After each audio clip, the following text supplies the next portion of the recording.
بدر صاحب یو داسې مثال والا لکه هغه یو اکیډمي و د پښتو ژبې یو هیرو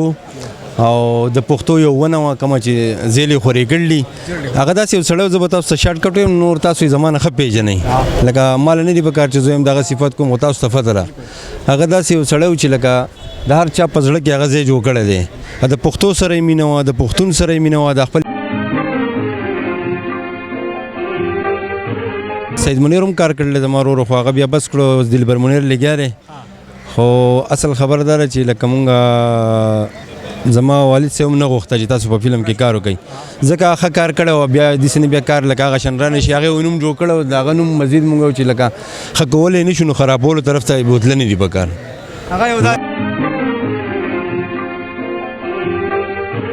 کار کمزوري وکړو ته به هم اعتراض کوې دی به هم کوي دی به هم کوي او دا دل به هم کوي دی نه ولاړ دی وایي به چې یاره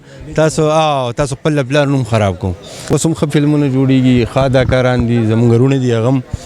او ښه فنکاران دي دغه هم زما پلار مینه ناک دي کوم چې اوس لګیا دي په فلم انډسټرۍ کې دا نه چې نه دي خو خلکو په اړه کې بدر صاحب داسې ښخ شوی دی چې هغه ویسته ډېره ګرانه خبره ده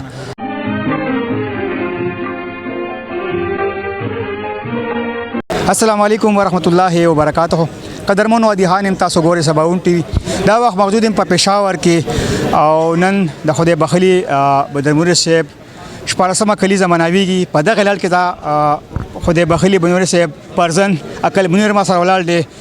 السلام علیکم وعلیکم السلام څنګه الله ښه ټیک ټاک یې جوړ ډېره مننه کوم چې دې ټایم راکولو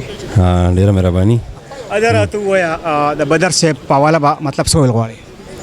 نو بدر صاحب په حواله به زه دا ووایم چې بدر صاحب یو داسې مثال والا لکه هغه یو اکیډمي و د پښتو ژبې یو هیرو او د پښتو یو ونه وه کومه چې زیلې خورې کړلي هغه داسې یو سړی زه به تاسو ته شارټ کټ وایم نور تاسو یې زما نه ښه پېژنئ لکه ماله نه دي په کار چې زه یم دغه صفت کوم خو تاسو ته پته ده هغه داسې یو سړی و چې لکه د هر چا په زړه کې هغه ځای جوړ کړی دی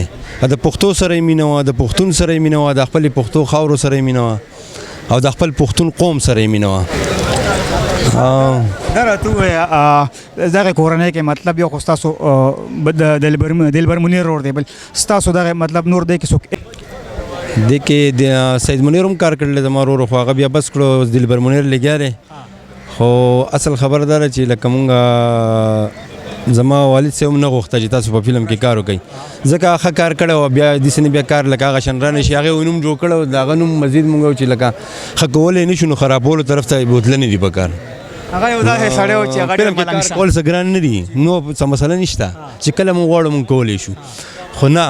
که اوس مونږ کار کمزوري وکړو ته به هم اعتراض کوې دی به هم کوي دی به هم کوي او دا دل به هم کوي دی نه ولاړ دی وایي به چې یاره تاسو خپل پلار نوم خراب کوم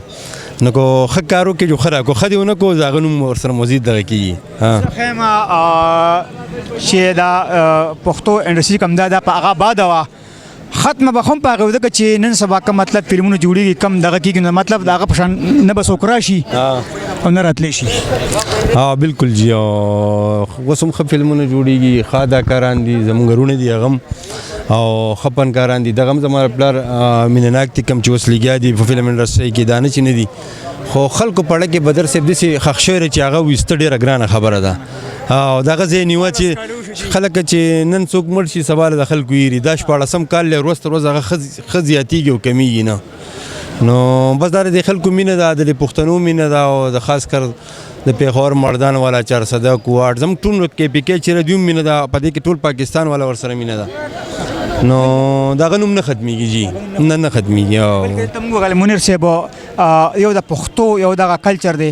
د پښتو د کارانو دپاره چې په دې کې دوی ته مطلب څه کوټه څه وظیفه نه میلاویږي که نه دا اپنی مدت آپ باندې کېږي څه ویل غواړئ نو هغه سره د پښتنو مینه ده زما والد صاحب سره ستاسو هم شکریه ادا کوم د میډیا والا ورسره مینه ده نو دا زموږ دپاره د فخر خبره ده چې تاسو د هغه سره مینه ساتئ د هغه برسۍ ته دومره په ګڼ تعداد سره خلک رالی او ستاسو د چینل او ستاسو ډېره شکریه ډېره مننه کلمنیر صاحب ډېره مننه ګرانو کتونکو دا و کلمنیر غوښتل مې د بدر منیر صاحب خدای بخلي پرزند غوښتل مې چې سره هم یو څو خبرې په دغه حواله باندې وکړم ډېره مننه اوس به در نه زه واخلم یاد ښه د وباسې د الله په امان